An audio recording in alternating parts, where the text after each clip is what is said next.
नमस्कार, आप देख रहे हैं 4 PM बिहार और मैं हूं अभिषेक मिश्रा। देखिए, जेडीयू के संसदीय बोर्ड के अध्यक्ष रहे उपेंद्र कुशवाहा की बात करेंगे। उपेंद्र कुशवाहा और नीतीश कुमार दोनों अलग हो चुके हैं। उपेंद्र कुशवाहा का जेडीयू से कोई नाता नहीं है और जब नीतीश कुमार की पार्टी जेडीयू उपेंद्र कुशवाहा ने छोड़ी तो उन्होंने अपनी नई पार्टी बनाई, राष्ट्रीय लोक जनता दल। राष्ट्रीय लोक जनता दल को बने हुए, इस पार्टी को बनाए हुए उपेंद्र कुशवाहा ने जब इस पार्टी को बनाया तो उसके कई महीने हो चुके हैं।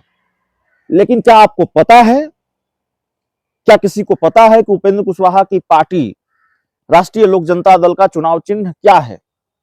हर राजनीतिक दल का अपना एक चुनाव चिन्ह होता है। क्या आपको पता है कि उपेंद्र कुशवाहा की पार्टी का चुनाव चिन्ह क्या है? एनडीए में शामिल हुए जीतन राम मांझी की पार्टी का चुनाव चिन्ह पता है, पशुपति पारस की पार्टी का चुनाव चिन्ह पता है, चिराग पासवान की पार्टी का चुनाव चिन्ह पता है, लेकिन उपेंद्र कुशवाहा की पार्टी का चुनाव चिन्ह क्या है? किसी को पता है? तो जो जानकारी है, उपेंद्र कुशवाहा की पार्टी को अभी चुनाव आयोग से मान्यता नहीं मिली है और उनको कोई चुनाव चिन्ह चुनाव आयोग से नहीं मिला है। तो खबर ये नहीं है कि उपेंद्र कुशवाहा को मान्यता नहीं मिली है या उनके पास उनको कोई चुनाव चिन्ह नहीं दिया गया है चुनाव आयोग से।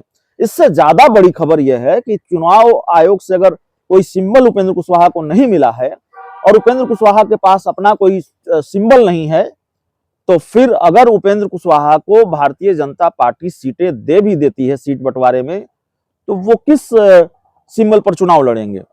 उनकी पार्टी का तो अपना कोई सिंबल है ही नहीं।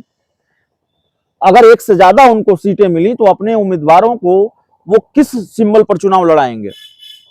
यह भी बड़ा सवाल है। तो जाहिर तौर पर इस बात की गुंजाइश ज्यादा है कि उपेंद्र कुशवाहा को चुनाव लड़ना होगा भारतीय जनता पार्टी के सिंबल पर और अपने उम्मीदवारों को चुनाव लड़ाना होगा भारतीय जनता पार्टी के सिंबल पर।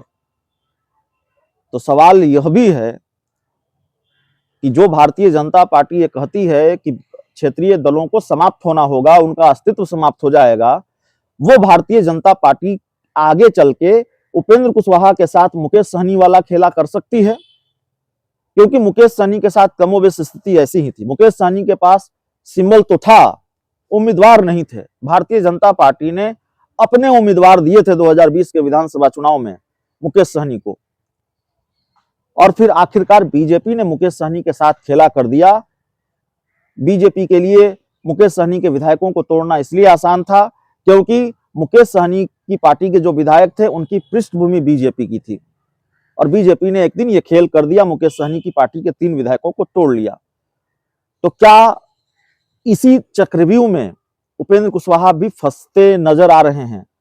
उपेंद्र कुशवाहा की राह 2024 की मुश्किल इसलिए भी है और उससे आगे की मुश्किल इसलिए भी है क्योंकि उपेंद्र कुशवाहा के पास भाजपा के सिंबल पर चुनाव लड़ने के अलावा और अपने उम्मीदवारों को भाजपा के सिंबल पर चुनाव लड़ाने के अलावा कोई दूसरा रास्ता नहीं है। देखिए, अभी तक जो जानकारी हमारे पास है, जो जानकारी हमने इकट्ठा की है, उस जानकारी के आधार पर हम बात कर रहे हैं। अब आगे क्या होगा हम नहीं जानते हैं। अभी जो मुश्किल है उपेंद्र कुशवाहा के सामने और उनकी मुश्किलों को लेकर, उनकी पार्टी को लेकर, और जो जानकारी हमारे पास है कि उनको कोई सिंबल निर्गत नहीं किया गया है चुनाव आयोग की तरफ से, लोकसभा का चुनाव सर पर है, तो जाहिर तौर पर यह एक बड़ी मुश्किल उपेंद्र कुशवाहा के साथ पास है। और सिर्फ मुश्किल ये नहीं है कि उनको सिंबल नहीं मिला है, अगर सिंबल नहीं मिला तो फिर उनके सामने इस मुश्किल की वजह से कई और मुश्किलें खड़ी होंगी और सबसे बड़ी मुश्किल भाजपा के सिंबल पर चुनाव लड़ने की होगी, क्योंकि इससे फिर मुकेश सहनी, माफ कीजिएगा, उपेंद्र कुशवाहा पर किसी बड़े खेल का साया मंडराता रहेगा। बीजेपी ऐसे खेल में माहिर है, ये बताने की जरूरत तो है नहीं। बहुत बहुत धन्यवाद।